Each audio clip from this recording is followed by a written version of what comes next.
Le libellé de l'EC3 est le suivant. Comment expliquer l'augmentation actuelle du prix du saumon? Pour répondre à la question, il faut d'abord la comprendre. Et pour cela, distinguer trois types de termes.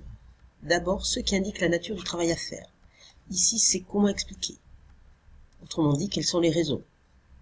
Puis, le point d'interrogation met bien en évidence que c'est un sujet à énoncé analytique. Il faut donc mettre en évidence les différents déterminants. Ensuite, il faut relever les termes du domaine de connaissance. C'est le prix du saumon, autrement dit, la valeur d'échange d'un produit, le saumon. Enfin, il faut opérer des limitations géographiques et temporelles. Ici, pour les pays, il n'y a pas de bornage explicite. On pourra alors prendre tous les pays du monde, puisque le saumon est un produit mondial. Pour les époques, il y a une limite. C'est aujourd'hui. Autrement dit, depuis le début des années 2010. On peut alors reformuler le sujet. Quels sont les déterminants de l'augmentation de la valeur d'échange du saumon? Autrement dit, quelle est cette augmentation? Quels sont les facteurs explicatifs les plus importants? On peut alors mobiliser les connaissances. Le prix en économie de marché dépend de la confrontation de l'offre et de la demande, et donc du niveau de l'offre, mais aussi du niveau de la demande. Mais cette confrontation de l'offre et de la demande va être différente selon le pouvoir de marché des offreurs.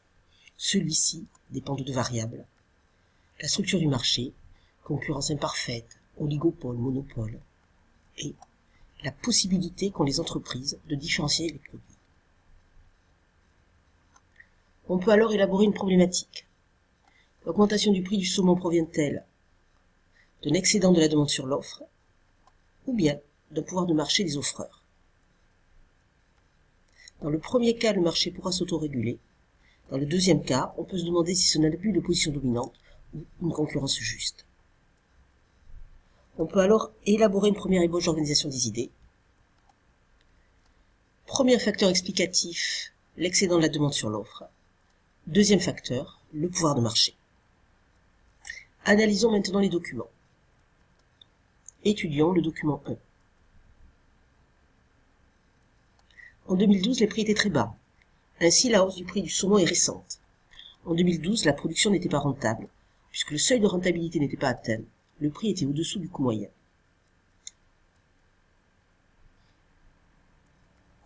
La production de saumon relève d'une structure oligopolistique. Il n'y a que quelques grandes entreprises. Comme le nombre d'entreprises est limité, elles ont un pouvoir de marché.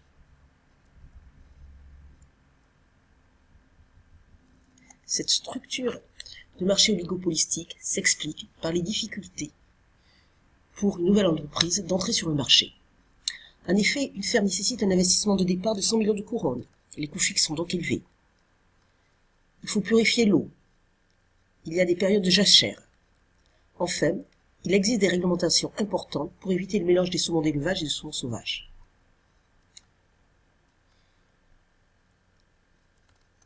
La production de saumon ne peut pas augmenter fortement, car l'élevage intensif développe les poux qui tuent les saumons. L'offre ne peut donc s'accroître, c'est une externalité négative. Pour lutter contre la prolifération des poux, des recherches scientifiques sont réalisées. Comme elles coûtent cher, seules les grandes entreprises peuvent les financer.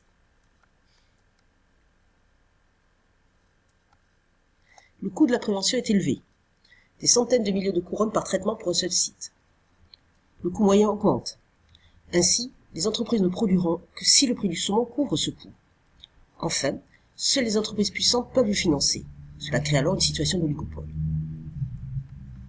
Le document 2 est une infographie qui donne l'évolution de la production mondiale de saumon et l'évolution de la demande de saumon française assurée par la Norvège entre 2006 et 2015. Le premier graphique met en évidence l'évolution de la production mondiale de saumon depuis 2006. Celle-ci a été pratiquement multipliée par 2 en 10 ans.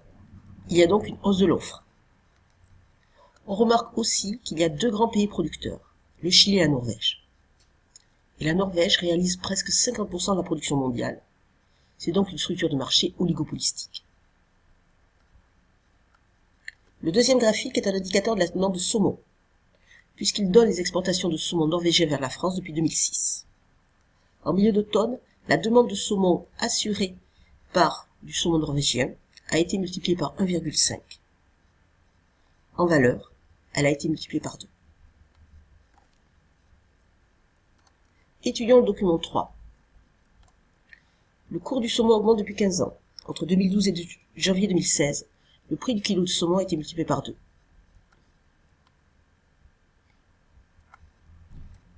Pour une explication, l'augmentation de la demande de saumon. C'est un produit demandé de plus en plus dans un nombre de plus en plus grand de pays.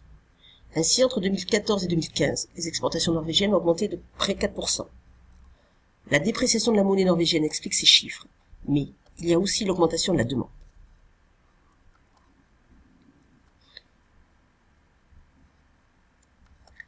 Ainsi, l'augmentation de la demande provient de la Pologne, qui est le premier client, la France le second.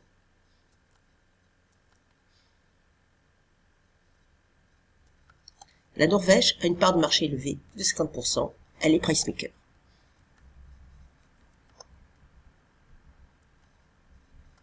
Or, la production risque de ne pas pouvoir augmenter du fait de la prolifération du coût d'élevage. L'offre augmente alors moins que la demande. Le prix va augmenter, c'est la loi de l'offre et de la demande. On peut maintenant organiser les idées. Dans un premier temps, on montrera que le prix du marché a augmenté. La première explication, c'est un excédent de la demande sur l'offre. C'est la loi de l'offre et de la demande. La deuxième, un pouvoir de marché des producteurs de saumon. Commençons par montrer que le prix du saumon a augmenté. Il a augmenté depuis 15 ans. Ainsi, le prix du kilo de saumon a été multiplié par 2 entre 2012 et janvier 2016. Le prix est alors supérieur au seuil de rentabilité, ce qui n'était pas le cas en 2012, où le prix est inférieur au coût de production. Le prix n'était que de 3,12 €.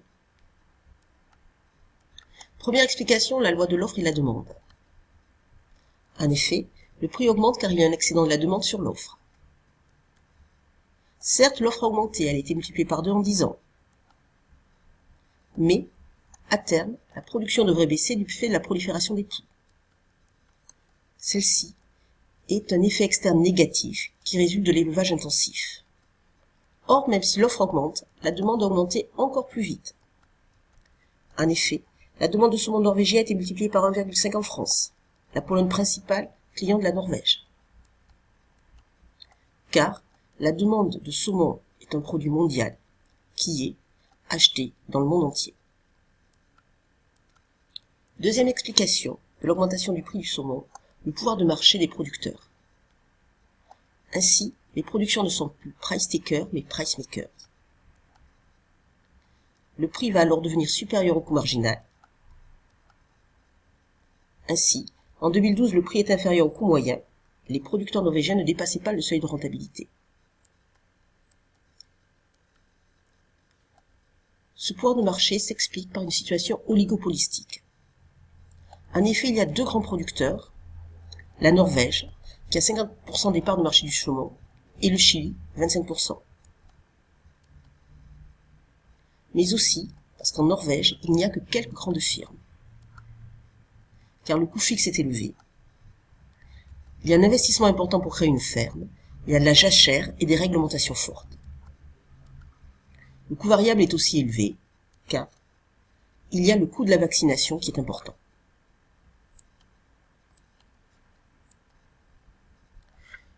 Le pouvoir de marché résulte aussi de la différenciation des produits.